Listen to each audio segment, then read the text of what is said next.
If you're building a satellite and you're putting hardware and software that is not vetted into that satellite, it opens up large swaths for adversaries to use those things. With serious consequences on the line and serious money in government contracts hanging in the balance, U.S. companies are being asked to reconsider the risks in their supply chains. In this interview, we sat down with Edward Tuorinsky to discuss how to assess and manage the cybersecurity risk of partners with whom you share data connections, and how that is part of a larger effort to increase your security posture while protecting your data and your reputation. If you enjoy this interview, please like, share, subscribe, and turn on notifications. And if you're interested in being interviewed, email summer@executivemosaic.com.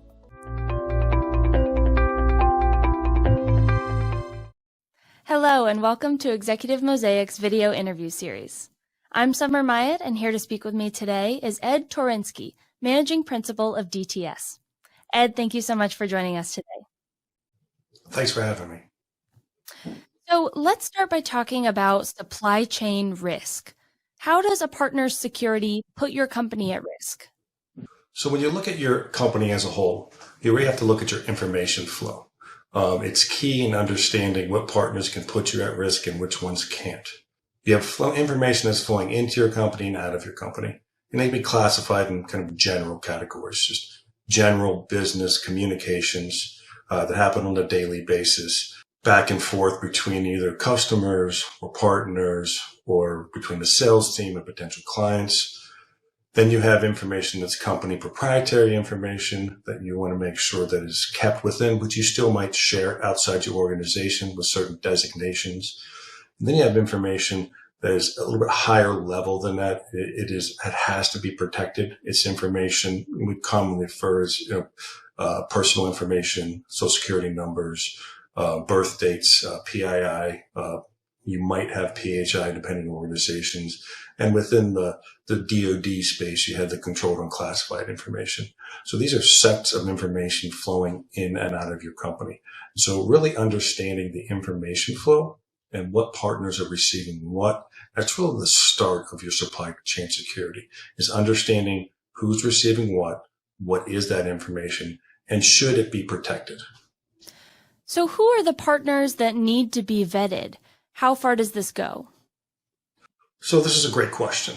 When you sign up with doing work with the federal government, there are certain FAR clauses and DFAR clauses that require you to attest that you don't have certain equipment, such as banned equipment from other adversaries, telecommunications, from switches to routers. So those definitely have to be vetted within your supply chain. Also, software such as ByteDance, so TikTok and those type of things are not on your computers.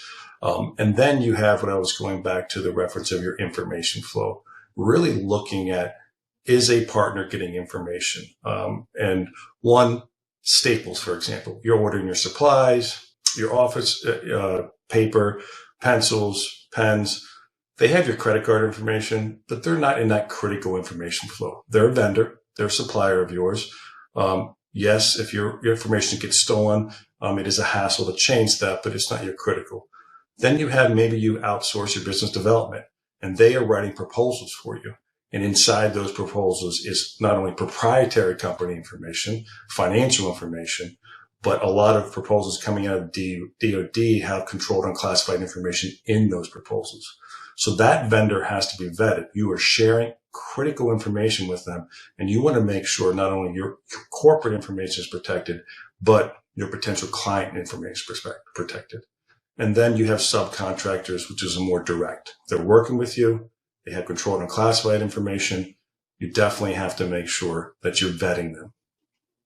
And Ed, securing a supply chain requires some form of proof that the company is actually secure. How are companies handling that? So there's multiple layers, once again, for proof. A lot of companies are going out and getting third-party certifications.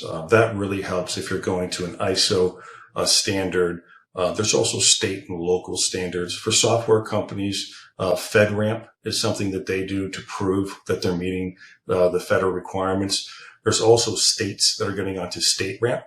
that's going across. And then there are also states like California has their own California ramp, and Texas has their own ramp.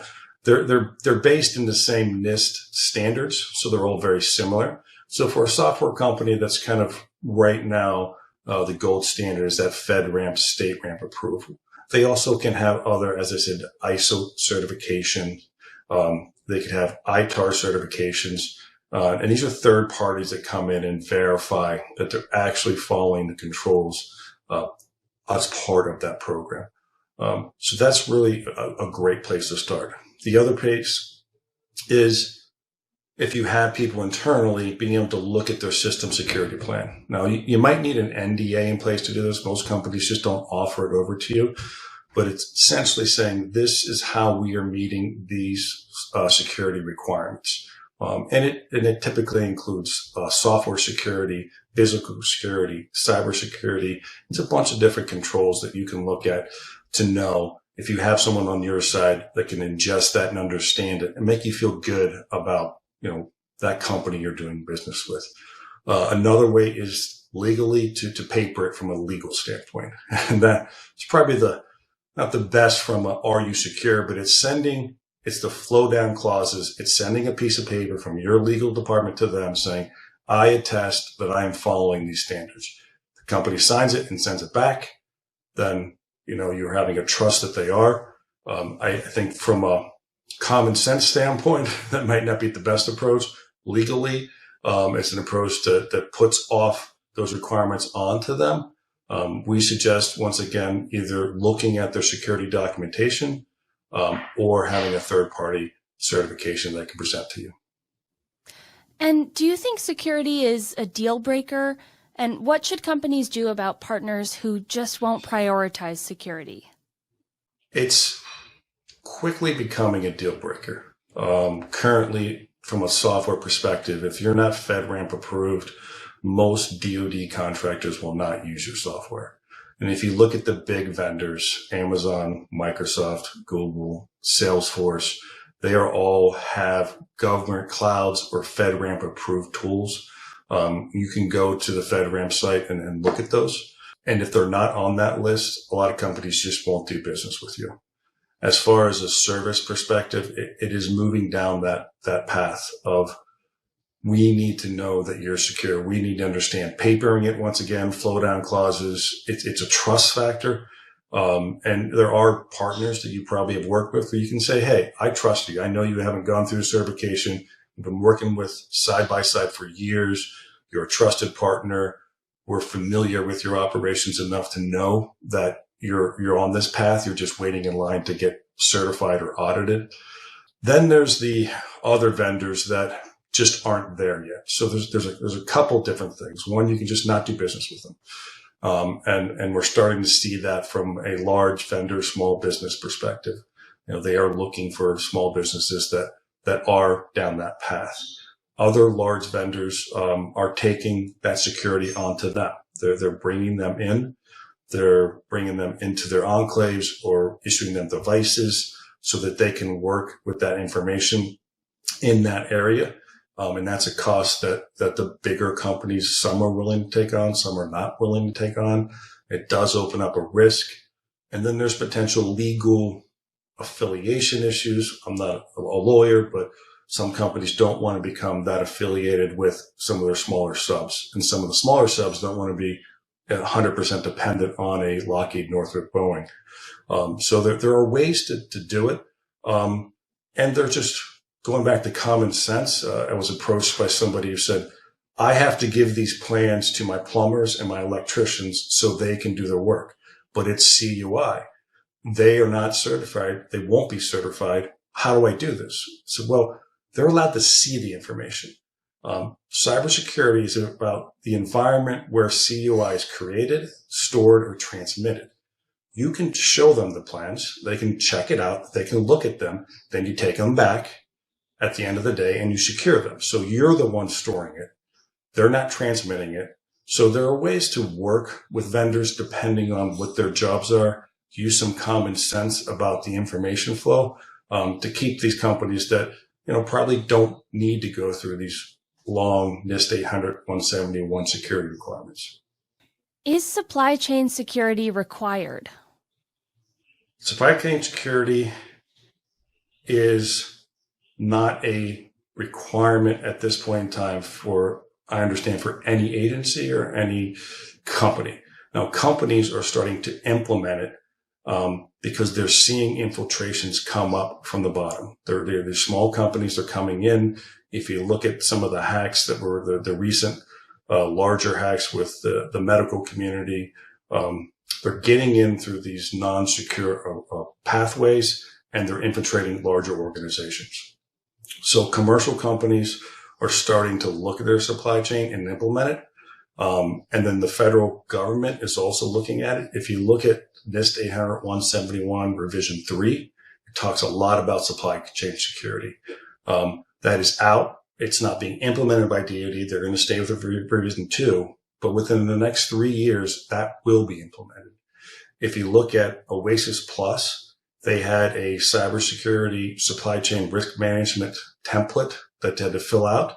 Within 90 days of award, you're going to have to respond back to GSA to talk about your supply chain security. If you also look at some of the proposed FAR and DFAR clauses, they're getting down this path. It's coming. They understand that it's complicated, but the DoD and the federal government is very aware that if you're building a satellite and you're putting hardware and software that is not vetted into that satellite, it opens up large swaths for adversaries to use those things. But it can't happen overnight. They're also aware of that. You can't have a satellite that's 95% complete and be like, oh, well, we got to change every one of the pieces of hardware out, and you're essentially scrapping the project. So it is a process. It is coming. The commercial sector is pushing on it a little more than to be expected. And the DoD, they've drawn a line. They're saying that they're moving out on this plan with CMMC, looking to enforce it at the beginning of next year. They haven't backed off of that yet. I don't see the DoD doing that, but it's still a long road to full implementation for the defense industrial base. Well, Ed, thank you so much for your time today and for all the work you do at DTS. Thank you.